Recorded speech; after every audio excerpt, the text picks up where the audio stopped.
Oh.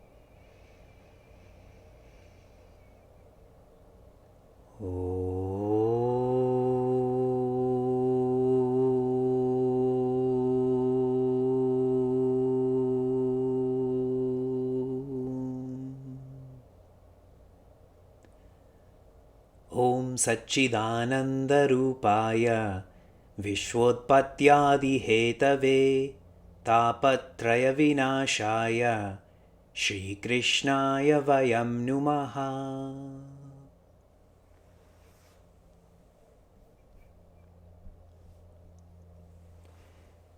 Janmadhyasya yatonvayaditarataschaarteshvabhignaswarat Tene brahmahradaya adikavaye muhyanti yatsurayaha Tejo varimridam yatha vinimayo yatra trisargo mrisha Dhamna svena sada nirastakuhakam satyam param dhimahi Dharma projita kaitavotra paramo nirmatsaranam satam Vedyam vastavamatra vastu shivadam tapatrayon mulanam Srimad Bhagavate Mahamuni Krite Kim va parerishvaraha Sadyo hridyavarudyate trakritibihi Shushrushubi tatshanat.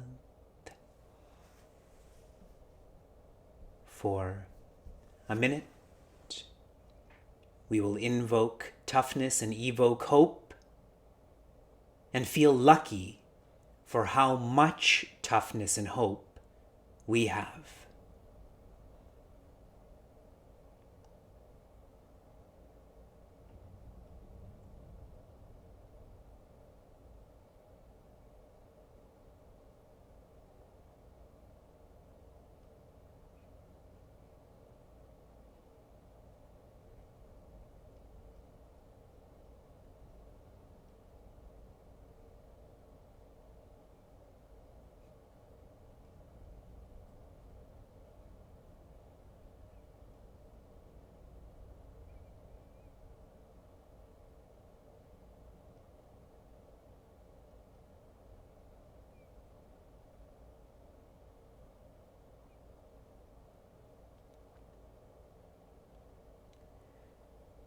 Hari Om, and greetings from Niagara Falls. If we go back to the fourth skanda, in this section of Srimad Bhagavatam, we were introduced to two Devis, Suruchi and Suniti. Suruchi had a son named Uttama.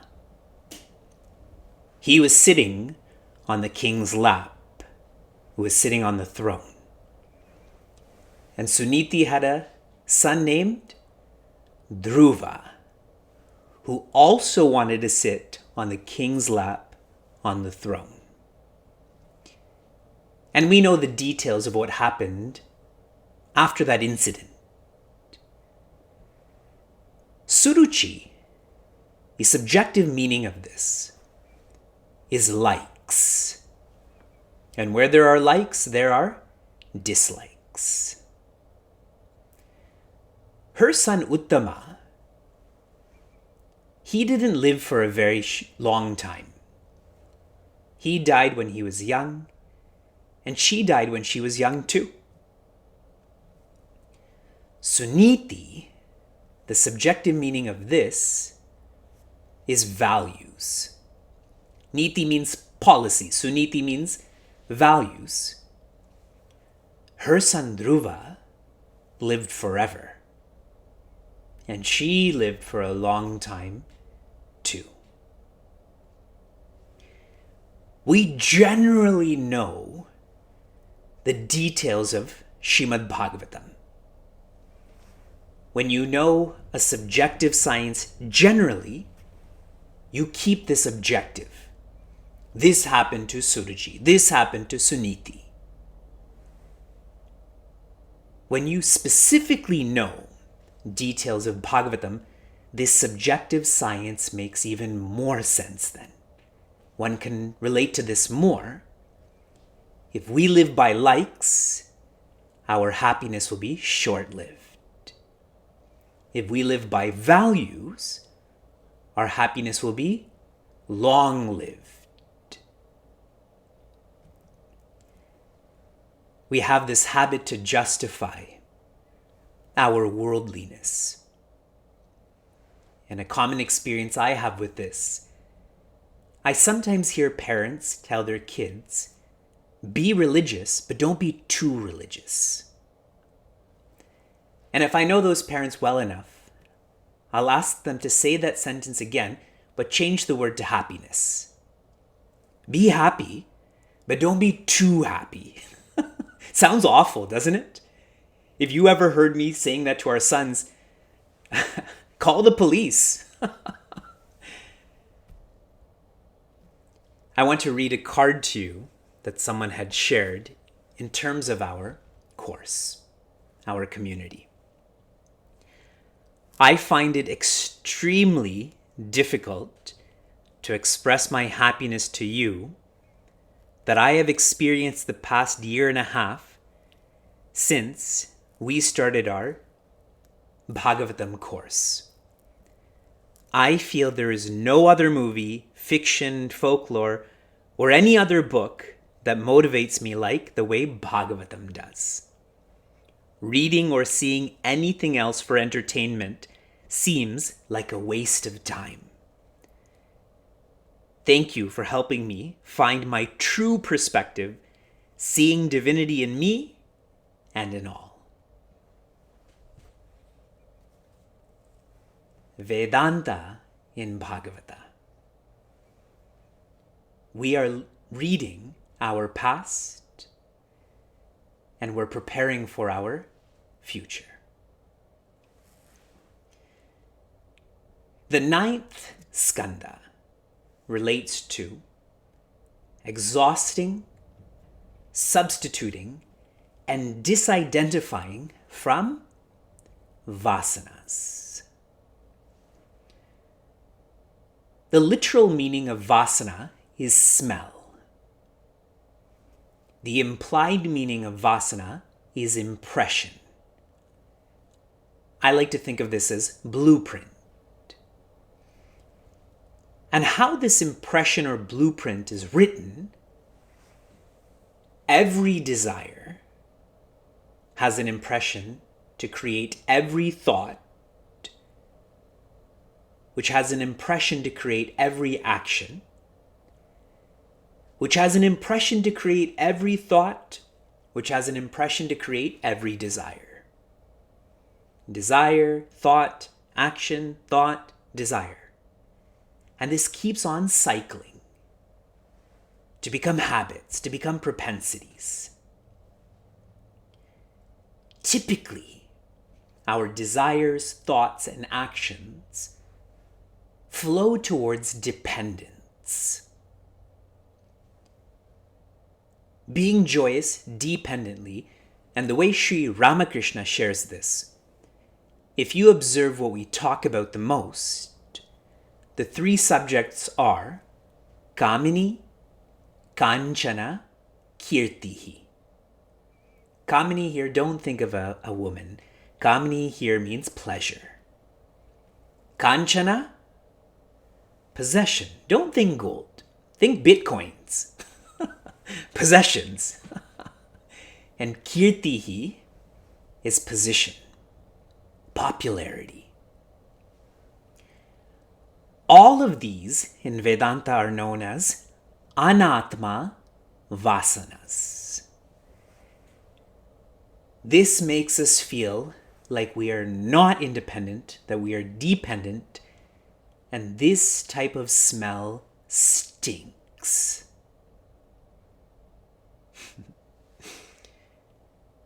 And the stinkiest part of all of this is us feeling we are this body only.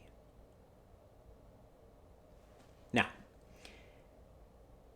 in the ninth skanda, there is a focus on bhaktas, those who respect and love and revere Bhagavan.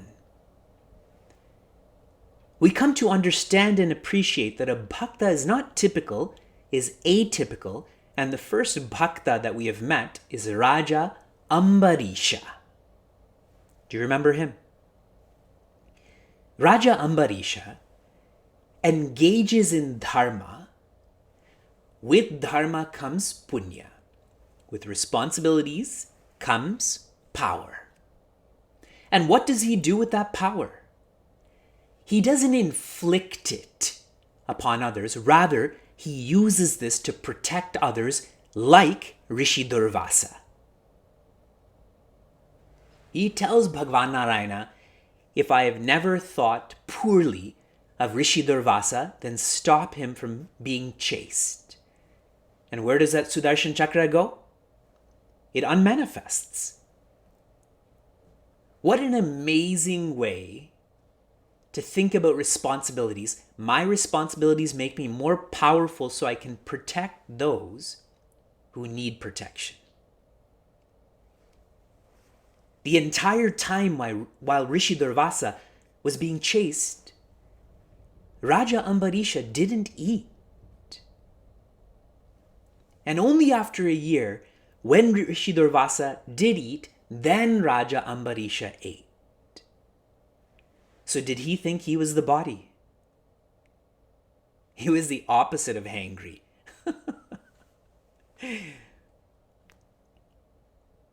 Investing in independence. This is not Kamini, Kanchana, Kirtihi. This is Kutastha. A fourth K.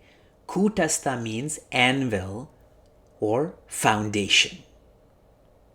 And that is peace. Everything we do is for peace, whether we know it or not. We're trying to know it so we can work smarter. Such a vasana is known as Atma Vasana. This impression, this blueprint that I am not the body, I am Brahman, and this smell doesn't stink. This smell is fragrant. Later on, when we are introduced to what is Putana, who tries to murder Bhagavan Krishna, baby Krishna. Bhagavan Krishna sucks all of that impurity from her. And when his parents or his foster parents burn her body, what comes out of that fire is the smell of sandalwood, of chandan, because she's no longer associated with impurity. Fragrance. This is the best perfume. Our body will always stink. It doesn't matter how much you try to cover it up. This morning I didn't even exercise and Vyasa was staring at my forehead and he goes, "Where's the sweat?" And I told Vyasa, I'm always like this. Always sweaty, always stinky. All of our bodies are like that. We continue, 9th skanda, the 6th adhyaya, the 49th shloka. 9-6-49. Rishi Shuka is speaking to Raja Parikshita. Today's class has lots of details that we generally know. Now you will specifically know. Sakadachid upasina atma pannavamatmanaha tadarsha bahrachacharyaha mina sanga samuttitham. Rishi Shuka says to Raja Parikshita, a sage, his name is Rishi Saurabhi, he was at home and he was reflecting and realized when he saw two fish that were mating, that were having sex, he got completely infatuated by this and he got pulled into the world. When he knows that there's more to life than just pleasure, possession, position. So put yourself in this circumstance. Wherever you are in your life, you're reflecting on, where did I come from? Where am I going? That's what this line indicates. The build up to this. Chapter 6 focuses a lot on lineage. And the lineage that we are going to highlight is Ambarisha's father, Raja Ambarisha's father, and Raja Ambarisha's sisters. Okay?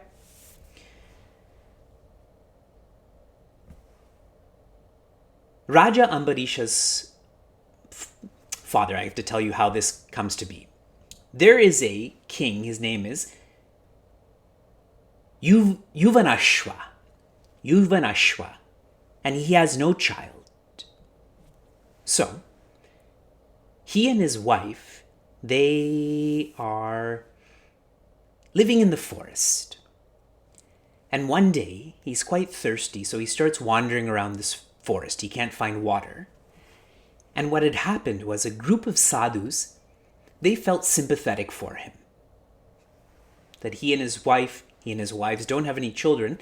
They wanted to help him. So they created this yajna that is dedicated towards Indra. And in doing so, they invoked power into a kalasha, a pot of water. Now this Raja happened to be in this area where this yajna was being prepared, and all of the sadhus were sleeping, and he saw this pot, and it was filled with water, and he drank it. And upon doing so, he became pregnant. The baby was living in the right side of his abdomen. And soon enough, that baby burst through his abdomen, and he was by himself at this point, so his Devi wasn't with him, and this baby was crying, looking for food. So Indra came there and told this baby, communicated to this baby, to suck on his thumb. And he said, Mam Dhata. In other words, I am the provider. And out of Deva Indra's thumb came Amrita, correct? Because the Devas had already consumed that. And so this baby came to be known as Mandhata. Mandhata, and I want to make sure that I'm Mandhata, he became the father of Raja Ambarisha. So now why I'm highlighting this? Because there's not so much of Vedanta in this. This narration questions our social norms. Yes? That a baby and a mother, that's the only system possible. But how this was shown that a deva, a father, had a baby too. And from a devotional perspective, we are always being looked after. That's what these sadhus say when Yuvanashva drinks this pot of water. Usually someone would get angry, correct? Even if you have a iced coffee that you had this morning and you put it in the fridge and someone by accident drinks it, don't you get mad at them? Now this is a pot of water with so much power in it, and they were not angry. This is how living is supposed to flow. So I wanted to highlight this detail. Now, Raja Ambarisha's sisters. A rishi, his name is Rishi Saubhari. he was engaged in tapa, letting go of his body identification. And the way he was doing this was by living underwater. So now you think of DC Comics and Aquaman. All of the origins of this is Bhagavatam. And he saw fish that were having intercourse. And when he saw this, he thought this, he came out of that water and he wanted to experience the same. So he went to Raja Mandhata, who I just talked to you about, and said, you have many daughters, and I would like to marry one of them. And Raja Mandhata was looking at him, and he looked like he was in the water too long. You know what happens to your skin when you're in the water too long? So he looked like that, and he was there for a long time. And Raja Mandhata said, I don't think this will be possible. So he made himself handsome, and he got married to all of those daughters, all 50 of them. And he enjoyed the world, and now he's thinking about, where did I come from? I was letting go of all of this body identification, and I saw 2 fish who were engaged in pleasure, and see where my mind has taken me. Now you just think of when you see someone else who is on an all-inclusive vacation. You can relate to that much more than 2 fish having intercourse, correct? And he's a rishi, and we are ordinary. To be so careful about what you see, because what you see forms your opinions. Whoever you associate with, you start to think like that. Through the grace of the Creator, he reflected on this. He let go of this identification with the body more and more and more, and was enlightened along with his wives, or Raja Ambarisha's sisters. And I appreciate this because they all were enlightened together. We tend to feel that this path is exclusive, and you do have to do this alone. But if you live so passionately towards the Creator, towards the infinite, others will follow. Not that you have to do that for them, but it will happen. Like Bhagavan Krishna's flute. Chapter 7 highlights other personalities that we hear of, like Raja Trishanku. You've all heard of him before. Raja Harishchandra. You've all heard of him before. Okay. One more shloka, and this is the focus of today's class. It is about Devi Ganga. So, I am continuing into the now 9th adhyaya, and this is the 4th shloka. 994. This is Devi Ganga who's speaking to Raja Bhagiratha. Devi Ganga, Raja Bhagiratha. Kopi dharayita vegam patatya me mahitale anyatha bhutalam bhitva nirpayasyera satalam. Devi Ganga says to Raja Bhagiratha, who is there to absorb my force as I descend to the earth? If there is no one, then I'm going to pierce or penetrate right through the earth, and I'm going to land in Rasatala. And the implication then is, this is no use to you, Raja Bhagiratha. So what are the details, the build-up towards all of this? Another Raja, his name is Bahuka. He and his wife also didn't have a child, and he aged and died. And she felt very dejected by this. And so she went to their Kulaguru, his name is Rishi Aurava, and he guided her to look after herself because she is pregnant. And I love these details because she must have been quite old, but still she was pregnant. And when she was pregnant, and this was showing, other wives became jealous of her, and they fed her food with poison. Jealousy is so intense. However, because of the greatness of her and her family, she did not die, nor did the baby, and that baby was born and was known as Sagara. I'm not saying Sagara, I'm saying Sagara. Sagara means the one born with poison. Everyone's with me? Obviously, there's a build-up to all of this, so that detail is shared. Sagara became a great Raja, and at one point, he facilitated the Ashwamedha Yaga. And you'll hear this so many times. This essentially is a technique to bring states together. Maybe they should try that in America right now, an Ashwamedha Yaga. And Raja Sagara had two wives. I'm going to focus on the first one.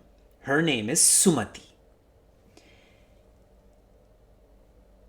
The children that came from Devi Sumati, they all went in chase of this horse, and they went to the northeast region. And who lives in the northeast? Rishi Kapila. Do you remember him? Rishi Kapila is still physically present. If you go to the northeast of Bharat, you'll find him.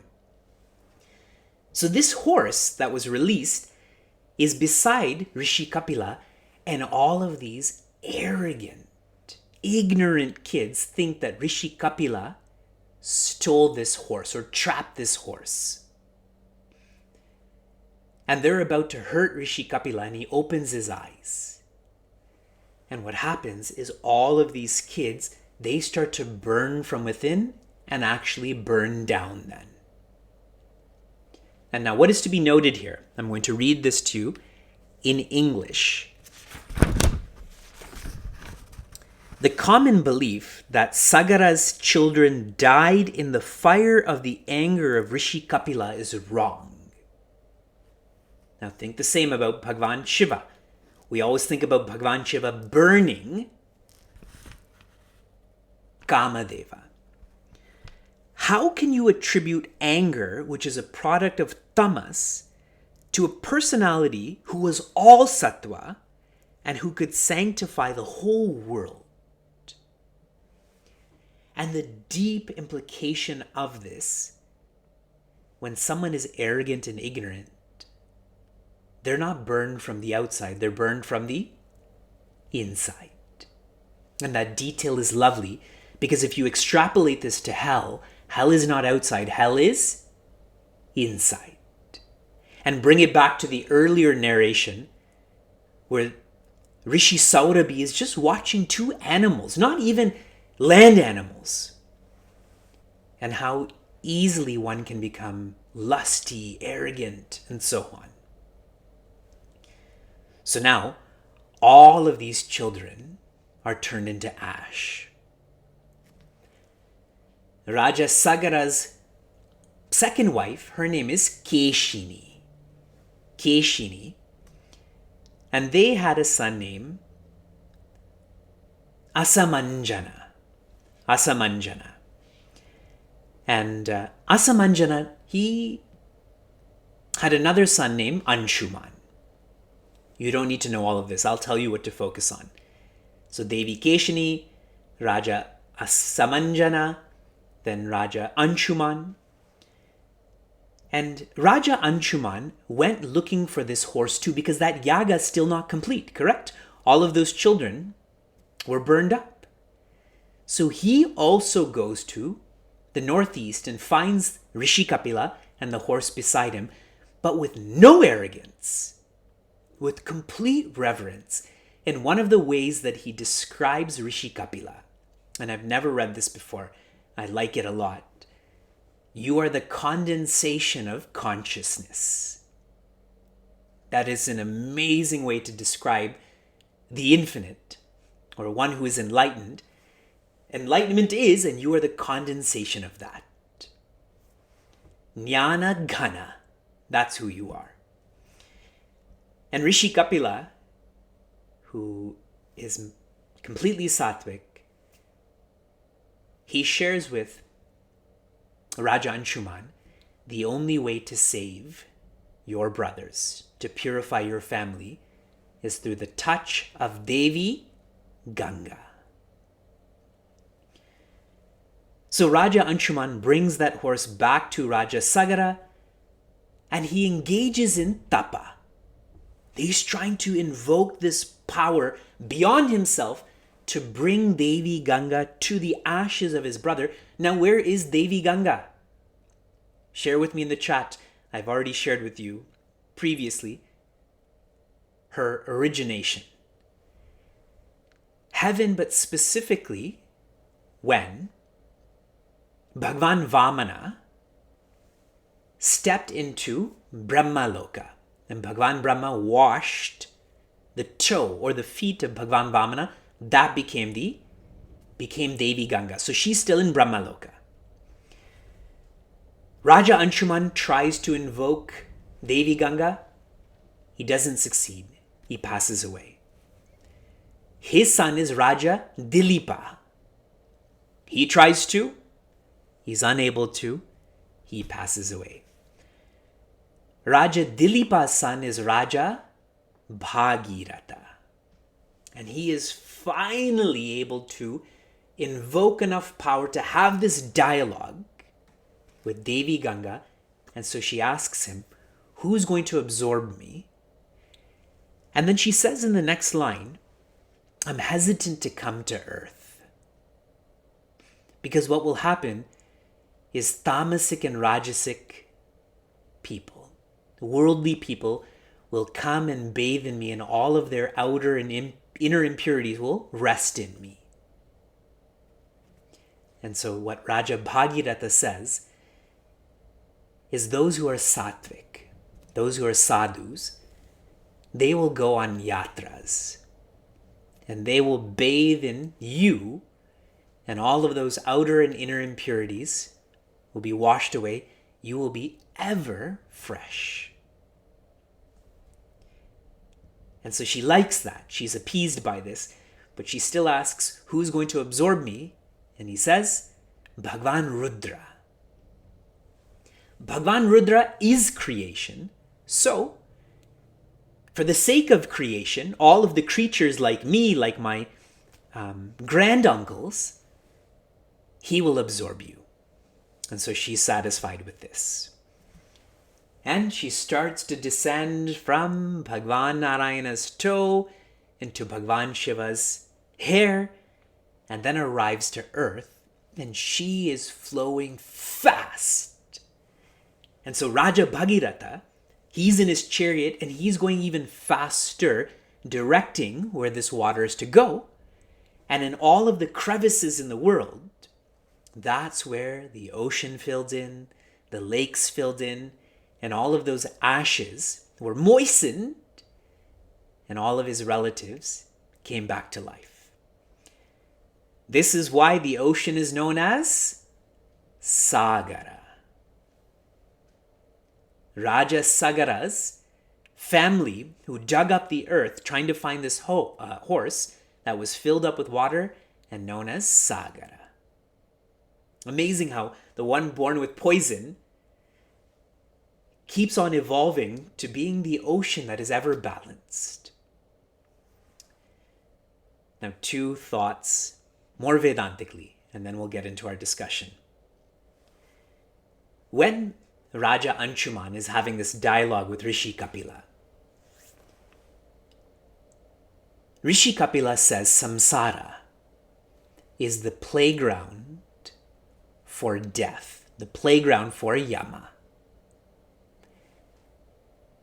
And as you observe what's happening in the world, truly, this is the case. It's not the playground for death, it's a playground of death. So much fear of death, unknown, sadness.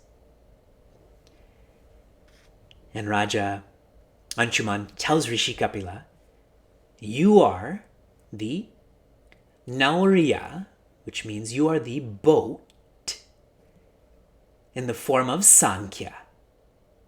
You have given us Sankhya Yoga.